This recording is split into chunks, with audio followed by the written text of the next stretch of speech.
In this video, we're going to go over our foundational sewing practice. The first thing we're going to do is learn how to wind a bobbin. First thing you do is put your thread on your spool pin, and referring to your machine's guide, you'll wind it for the bobbin. So on this machine, it tells me that I'm going to wind it around this pre-tension knob. I'm going to wind it in this direction because there's a little arrow that tells me the right direction. I'm going to go over to my bobbin. Now, the best way to wind a bobbin is to put your thread in the middle and come up to the outside in one of the little holes there. The next thing I'll do is to push this in. That'll activate the bobbin. And then I'm going to loosen the tension right here. There's a little knob that's inside the big knob on the handle of the machine. That deactivates the needle from going up and down while I'm going to wind the bobbin. Now I'm going to wind the bobbin. I'm just pressing on the pedal. You'll notice I'm holding the thread, and I'm going to stop, and I'm going to go ahead and clip this little thread off. What I don't want to happen is I don't want that thread to get caught down in with the other thread as it's winding. I just want to cut that little end off like that. And now I'm going to continue winding. It's not necessary to go super fast. There's a tendency to do that, but sometimes the bobbin doesn't wind as smoothly if you go really fast. And I want it to be wound on there really nicely. For the machine to run properly, it's very important that the thread is wound up very smoothly on the spool, which it comes that way. But you're doing it on the bobbin, and you want to wind it it'll be very smooth. If you see that your bobbin is not winding smoothly, you want to stop and try again. So now the machine on its own stopped because it was full, and I'm just going to cut the thread between the two of those. Now I'm going to tighten this back up because I want to reactivate the needle. So now we're going to thread the machine. So I'm going to put the spool on the spool pin, and I'm going to hook it on that guide. Again, your sewing machine will have directions on exactly how to thread your machine. But it's very important that you thread your machine exactly how your machine should be threaded. The tension will not feed properly if your machine is not threaded correctly. There's several little hooks that your thread needs to go through so that the tension will feed very evenly through your machine and get a nice stitch. So now I'm going to take it and go hook it on this hook, go up to the take-up lever and hook it in there, and come back down. There's a little hook there for it to go through. And then I'm going to thread, for this machine, it threads from the front to the back. It is important that you thread it in the direction for your sewing machine. Usually it's from the front to the back. And then I'm going to take that thread end, and I'm going to pull it into the presser foot. So now I'm going to insert my bobbin. Okay, so we're going to open this up, and this machine has a bobbin case. Again, for your machine, you need to put your bobbin in the correct direction. For this machine, as the thread comes off the bobbin, and see how there's this little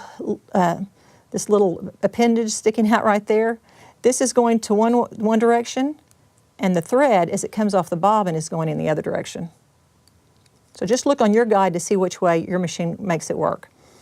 Okay, so now I've got the thread right there, and I want to bring it through this. This little plate is what adjusts the tension for the bobbin. So I'm going to slide it through there, and it'll click right in there. Now this has a little handle. I'm going to hold that handle out and slide it in. This little appendage is going to go straight up for this machine. And I can kind of turn it gently, and I can feel that it fits right in place. And I'm going to let that little handle go.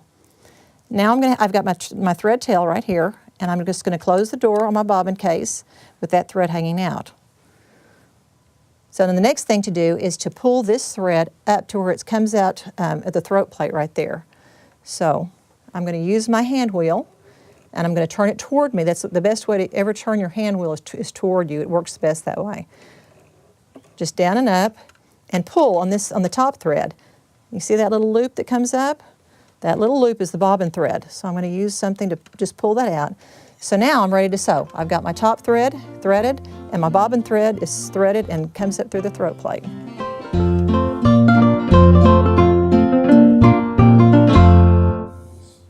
Okay, so we're going to get set up, and we're going to get ready to sew. A couple of things to think about wherever you do put your machine. You would like, if ideally your table that you use will be at a height where your arms can be as flat as possible. This is actually a little bit high, but it can work. If you're going to be sewing for a long period of time, it's nice to try to find the right chair and table adjustment so that you're not having to be in a real awkward, uncomfortable position. So get something as comfortable as you can. Another thing is when you're sewing, there's a tendency for people to sit with the machine like this, where their body is centered in front of the machine, but really you want to center your body right in front of the needle. Another thing is the foot pedal. There's a tendency for the foot pedal to ooch as you sew. Another thing is that people tend to, like if you're right-footed and you use your right foot, there's a tendency to have the foot pedal off to the right. But for comfort, especially for sewing for long periods of time, it's probably better for your body if you put it directly in front of your body. But you can choose whatever you prefer. Now, we're going to go over some habits that are good to develop for sewing. Really, for almost anything that you sew, these are just some basic habits, things that you want to become so natural to you that you really don't even think about later on. And so while we're going to be making projects later, right now we want you to focus on just thinking about how you're running your machine, how to backstitch and at the beginning and end of your seam. We want to concentrate on using your foot pedal to give it a slow, steady speed and not trying to sew too fast. And we want to practice them on a practice project before we go on to sewing on one of your projects. And I'll show you some of the basic habits to develop as we start sewing on this project.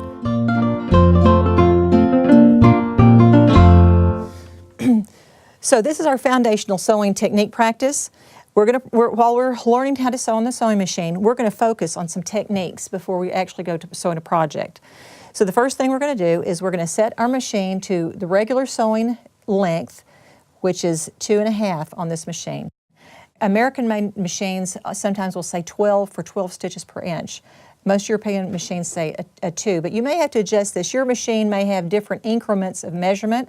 Basically what we're doing is we're changing the stitch length and changing the stitch width so that you can see how the two things work together to change the stitch so that you can choose different stitches later on as you're sewing. So we're going to take this piece of fabric. It's actually folded in half, so you'll be sewing on 2 pieces of fabric, which is what you'll most of the time be sewing on. I'm going to put it under the machine. And this tells me right here, I'm going to set my stitch width to 0 and my stitch length to 2. Now I'm going to put it about a 1/4 to 1/2 inch in from that folded edge.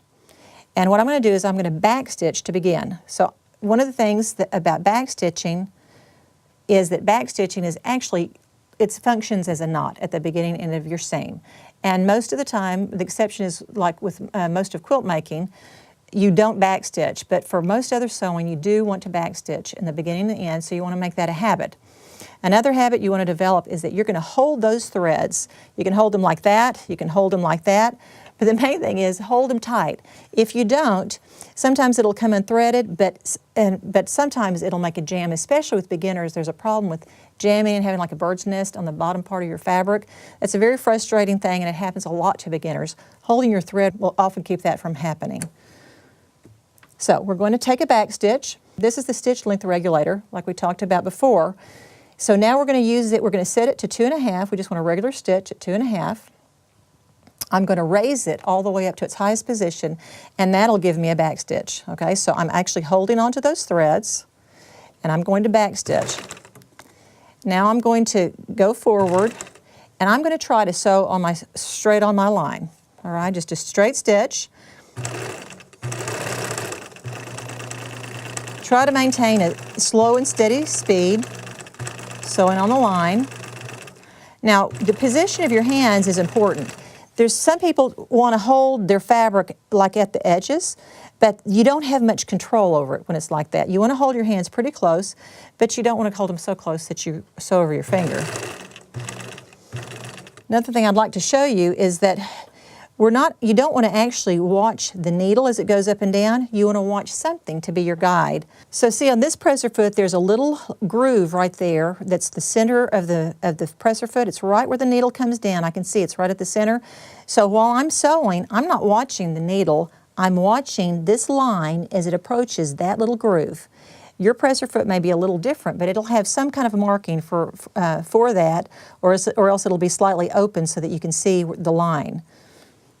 So I'm going to sew. I'm looking right at this line as it enters the groove. Okay, at the end of the line, I'm going to backstitch. Now I'm going to use the hand wheel so that my take-up lever comes up all the way to its top position. I'm going to lift the presser foot.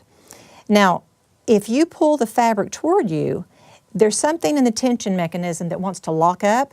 The way it was actually made to do is to pull it out and away from you, like about 10 or 11 o'clock, is if you were looking at a clock face, in that direction. And then I'm going to clip the threads off close to where they came off of the fabric. And I'm going to also clip the threads at the beginning. It's a good habit to cut your threads off at the beginning and end. Each time you sew, it keeps your work much nicer in the long run. So now we're going to start again, just like we did before. I'm going to go in about 1/2 of an inch with my groove right on the line.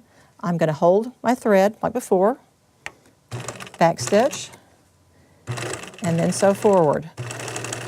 Again, we're going to keep our hands fairly close to the presser foot, guiding it through. I'm not pushing the fabric. I'm not pulling the fabric. I'm just guiding the fabric through.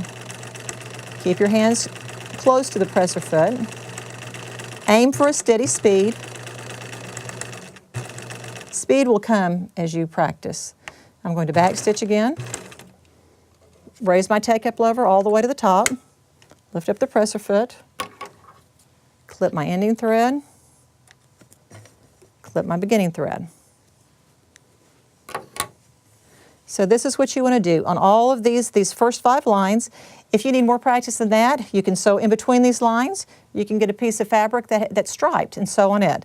Whatever it takes to get you until you are comfortable sewing a straight seam is going to be worth your investment of your time in doing it. Backstitch.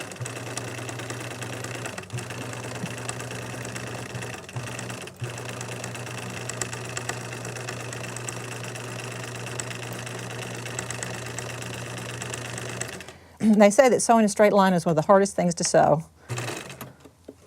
Take up lever all the way up. Lift the presser foot, clip your threads, clip your threads. The more you do this, you get to where you don't even think about doing it, and that's what you want. I still have a couple more lines I want to sew, so I'm going to add another little thing to your practice that'll help you. When you're sewing a seam, you're going to usually have your layers pinned together. Now on this practice, we don't really need to use pins, but I want you to practice taking the pins out as you approach them when you're sewing.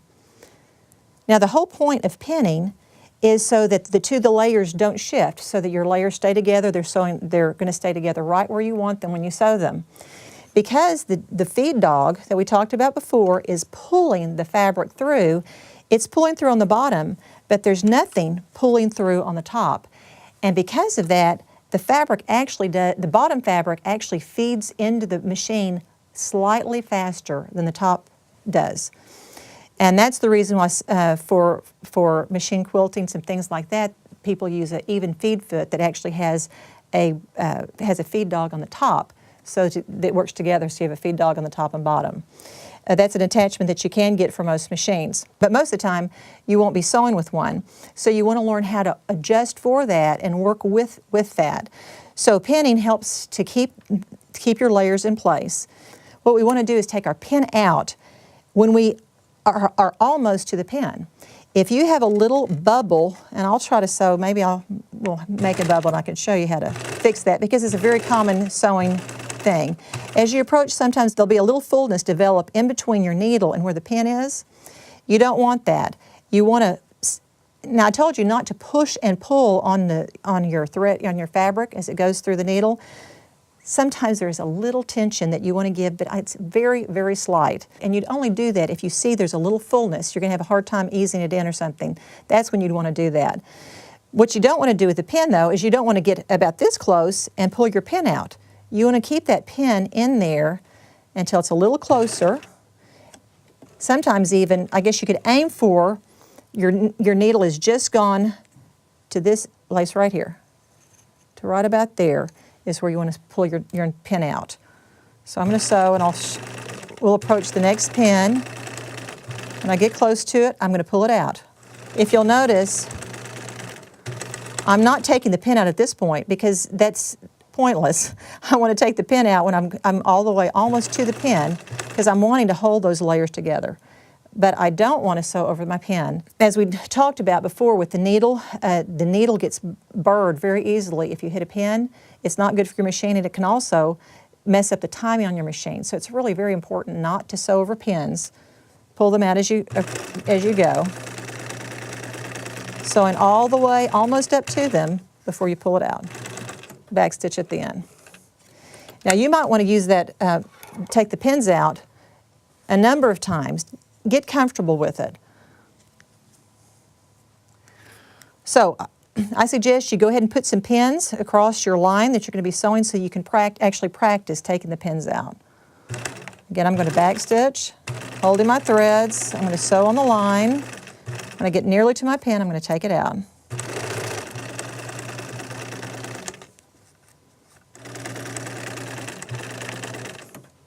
And backstitch. So that's all of our straight stitch practice. But like I said, you can practice more. If you're really having a struggle with that straight stitch, do practice until you feel like you've got it. Now the next thing we're going to do is we're going to practice with a zigzag. There's different widths of zigzag. Remember from when we talked before about the parts of the sewing machine, this knob right here is what determines how wide a stitch there is. On this machine, there's measurements from 0, 1, 2, 3, and 4. You may have to adjust it slightly to your own machine's zigzag numbers, whatever they have for your guide for that. But basically what we're going to be doing is we're going to be making the zigzag slightly wider and narrower so that you can see what happens when you do that. So on our foundational technique, we have W means width and L means length. So I'll be sewing just a little ways, and I'll be changing either the length or the width on each of these little sections. Then you can see all the different kinds of stitches you can make with just a straight and a zigzag.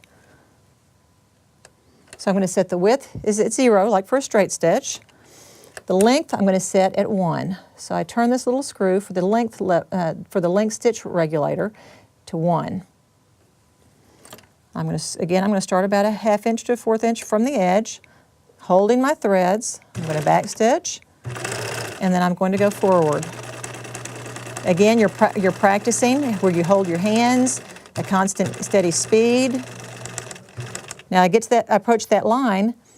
When my needle is up, I'm going to change it to 2. I get a little longer stitch. Now I've got to the next line, I'm going to change it to 3. This is still a longer stitch. Now I'm going to turn it all the way to 4. 4 is a gathering stitch. And see, the fabric goes very quickly when it's taking great big stitches. I'm going to go ahead and backstitch, raise my take-up lever, lift the presser foot, clip the thread at the end, clip the thread at the beginning, drop the thread in the trash. Okay, on my next one, I'm going to turn the width to 1 now. And I'm going to turn my stitch length back to 2.5. So the length is 2.5 and the width is at 1. Can continue with my habits. I'm going to hold the thread, I'm going to backstitch, and I'm going to go forward. Just a little tiny bit of a zigzag. Now I'm going to change the width. When you change the width of your zigzag, you want to make sure that you turn your take-up lever so it's all the way up. You don't want your needle down in the fabric when you change the width of a zigzag. Now I'm going to turn the width to 2. I'm leaving the length the same. So now it's making a wider zigzag. Raise my needle up, turn it to 3, a little bit wider. Now I'm going to change it to 4. My needle's already up, so I don't have to do anything to it. Change it all the way to 4 width. That's a very wide, the widest zigzag. Now we're going to change it to 1/2. It's almost 0. I want you to see what kind of a different stitch it makes. See, it's almost a satin stitch. You can actually even make it a little tighter than that if you want to. Sometimes there'll be a situation that you want a really tight zigzag. But see, now you can see what that looks like. See how the stitch width is the only thing that changed. Your stitch length was the same on all this. It's just the width of the zigzag that changed. And it makes very different stitches just doing that one thing. Okay, so now I'm going to change my width back to 1, and I'm going to change my stitch length back to 2.5, which is standard. Put my presser foot back down, back stitch, holding my threads. Now again, I'm not looking at the needle. The needle is actually not staying right on the line now, it's zigzagging. But that's not a problem because I'm watching the groove, not the needle. This is one of the many reasons why you don't want to watch the needle and what the needle is doing. What you're watching is the line as it approaches that center groove on your presser foot. Change the length to 2. Change the length to 3. The width is staying the same. And change the length to 4. Now we're going to change the length to 1/2. Again, real short stitch. Little tiny zigzag. Back stitch at the end. Raise your take-up lever. Clip your threads at the end. Clip your threads at the beginning. Put them in the trash. Okay, so each time we're just changing just a little bit. Now we're going to do the width at 2 and the length at 1. So the width at 2, a little bit wider, the length back to 1. Hold the threads, start a 1/2 inch in, back stitch, and they go forward. Hands are close to the presser foot. Length 2.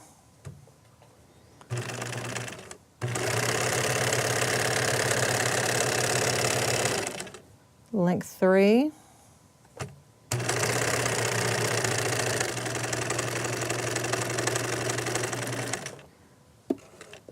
Raise my take-up lever to change the zigzag to 4. Again, I'm just watching the line as it approaches the groove, not watching the needle. Real wide zigzag. And now we're going to go back to a real small 1/2 inch stitch.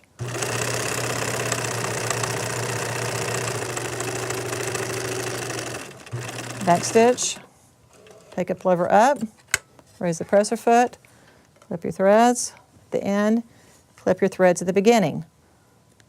I hope by now it's becoming a habit that you automatically are doing that. That's your goal.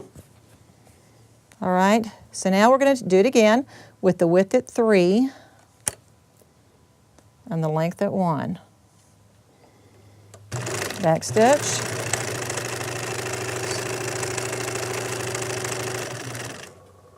Raise the take-up lever, turn it to 2. Watch the groove. Length at 3. Take-up lever up, length at 4.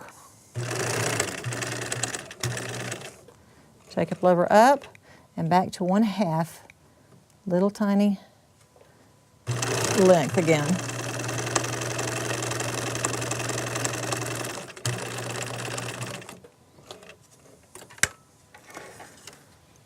Clip the ending threads, clip the beginning threads. Drop them in the trash. Okay, we have one more line we're going to sew on here with this practice. Of course, you can do as much as you want to if you use striped fabric or make your own guide. The width is at 4 and the length at 1. Practicing each time, back stitching.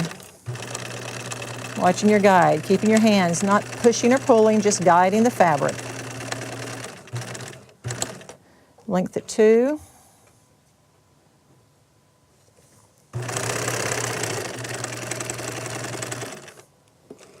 Take-up lever up, length at 3.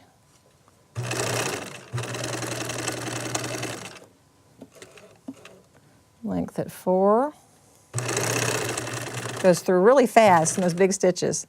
Okay, now we're going to do the length at 1/2. Again, really small with a really wide zigzag.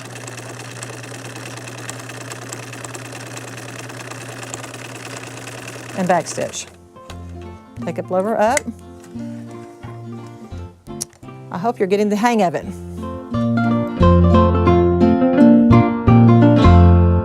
Now, in some of the projects we're going to be sewing, we're going to be turning the corner. We're going to be pivoting. And so I want to show you how to pivot with the sewing machine. You don't want to just raise your presser foot at any time. You want to, what we're after is to sew in that line. When we come to a corner, we're actually going to make sure the needle hits exactly in that corner. And then we'll raise the presser foot and pivot the fabric. So I'm going to turn the machine back to a straight stitch, which is the width is at 0, and to a normal stitch length, which is 2.5. And I'm going to back stitch like we've been doing because I want to keep up my practice on that. Holding the threads, back stitching. Okay, I'm going to sew close to that corner. Now, it's a little hard to see exactly where it is, and I'm going to reach my head over where I can see right where that needle is going down, and I'm going to leave the needle in there, lift up the presser foot, and pivot. The reason why I want that needle right there is that the fabric can't shift and go somewhere I don't want it to go. It's right by where that last stitch was. Now I'm going to sew. I'm watching the line as it approaches the groove, and I'm going to walk at the last stitch or so. Now this is actually hitting on the corner exactly, but probably one of these it won't hit exactly, and when it does, I'll show you what to do.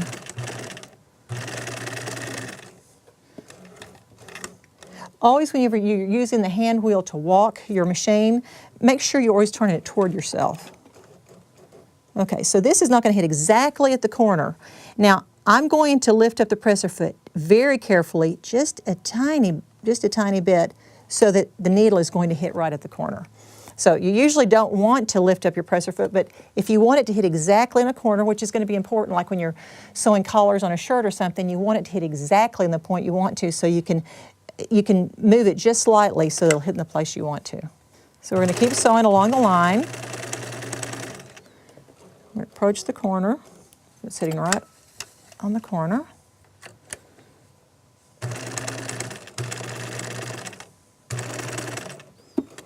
Turn the hand wheel, and I'm going to move it just slightly. It makes such a nice corner when you do it exactly on the corner.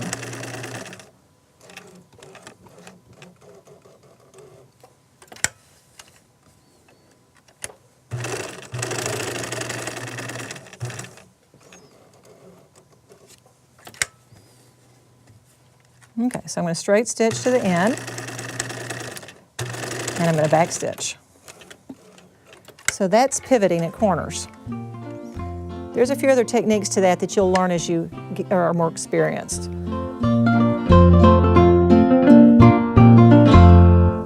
So now we've sewn on all our lines. Now, most of the time, you're actually not going to be sewing on a line. Most of the time, you're actually going to be using your seam allowance gauge. Now, remember I told you that we're not watching the needle. So now that we're going to sew with a seam allowance, and you'll see this on every pattern I think that you'll ever sew, will have somewhere marked at the very beginning that'll tell you 5/8 inch seam allowance, or 3/8 inch seam allowance, or 1/4 inch seam allowance. So this is the guide that tells you what your seam allowance is. Now some machines have a pretty big throat plate. This one is a little bit small. The way you know on your machine, some machines will actually tell you, it'll have written on there, whether it's 3/8 or 4/8 or 5/8 will be on there. Some don't. This one doesn't have a number. Now I know from sewing, because I've used this machine a lot, that this is 3/8 of an inch, this is 4/8, and this is 5/8. But for your machine, you may not be sure which one it is. So I use a little ruler like this, and you can see right where that little groove. You've been guiding your line right by the little groove. That's right lined up with the needle. And if I put the measurement for 3/8 on my ruler, I'll find the 3/8 mark on my ruler, and I'll put it right where that groove is. Then I can look at the edge of my ruler and see that line is a 3/8 inch line. What that means is there's 3/8 of an inch in between where the needle goes in the fabric and where that line is. And when I sew a 3/8 inch seam allowance, I'm going to be watching that guide and the edge of my fabric. I will not be watching the needle. It's very important that you do not watch the needle. Otherwise, you can't see to guide your seam allowance. So what we're going to do here is I'm going to line this up right there, okay? I'm going to start just like we've done before. I'm going to hold the threads. I'm going to start in about 1/2 of an inch. I'm going to back stitch, and I'm going to sew forward. My eyes are right here on this 3/8 of an inch guide, this little line. That's what I'm watching. Do not watch the needle. Watch the edge of your fabric on that line and guide it. This is something you want to practice a lot. You can take strips of fabric and sew a lot of them. Accuracy is what you want. For your garment or your quilt or whatever it is you sew, you want it to come out looking right. You've got to keep that practice using that seam allowance guide. I'm going to back stitch, take up levers up, clip my beginning and ending threads, drop them in the trash. Now, I want to go ahead and sew on this other edge too, but we're going to sew from the edge of the fabric on 5/8 inch. Again, you're going to find 5/8 of an inch on your ruler, put it where it matches that groove, and see that this last line right here is the 5/8 inch mark. Now, I can sew with that mark. I really don't need more than that mark to see, but as a beginner, or if your eyes aren't real good and you'd like to have a little bit better guide to see by, this is a good use for this painter's plastic tape, or this kind of blue masking tape. It doesn't leave a residue on your machine. I can just pull off a piece, use my ruler. I see where my 5/8 inch mark is, and I'm going to put this piece of tape right along beside the ruler, real nice and straight. Really taking care to get it straight. I'm just going to tape it down. This is something that you can do on your machine to just give it a nice, a really big guide for you to line your fabric up next to, okay? So we're going to sew a 5/8 inch seam allowance. We're going to back stitch, and we're going to go forward, keeping my fabric lined up with this as my guide. And like I said, you can just watch that, but if you have this and it gives you a lot bigger area to guide your fabric along. As you see, the 5/8 of an inch is a long way away from your needle, and that's one of the reasons why you have a guide to watch and not your needle. Back stitch.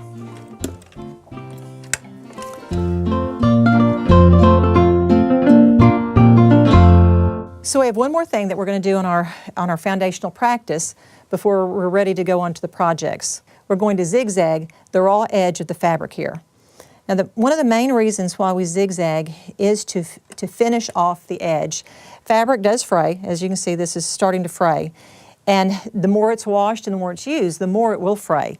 If we zigzag correctly, we can stop most of that fraying from taking place. We're going to turn the stitch width to 3, and we're going to turn the stitch length to 2. If you were sewing on a thicker fabric, you might want to use the full width, the zigzag width to 4. But on this piece of fabric, it's real thin. We're going to just use the length at 2. I'm going to start the seam just like we've been doing. I'm going to start with a zigzag. But one thing that is different is I'm lining the edge of my fabric up.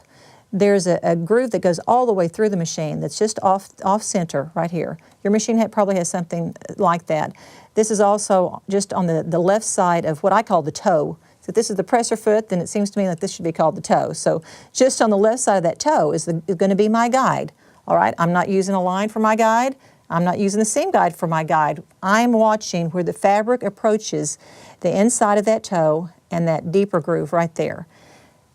Now the reason I'm doing that, I'll show you in just a minute. I'm going to back stitch to start, and I'm going to go forward. Now, what I'm doing is I'm zigzagging, and I want, the zigzag, of course, is a stitch that goes back and forth. I want the zig to go on the fabric and the zag to go off. So when the needle is in the left position, it's on the fabric. When it's in the right position, it's just off the edge. What that does is it encases the raw edge of your fabric so that it can't continue to fray. So I'm going to guide it through, watching the inside of the toe as a guide. I'm going back and forth. The zig is going on, the zag is going off. Try to sew real nice and straight. and this will stop the fabric from being able to continue to fray. I'm going to back stitch, raise the take-up lever, clip the threads, and now we're finished with this and ready to go on to our projects. This handy foundational practice sampler is available to purchase from us, or you can make your own using the downloadable diagram below.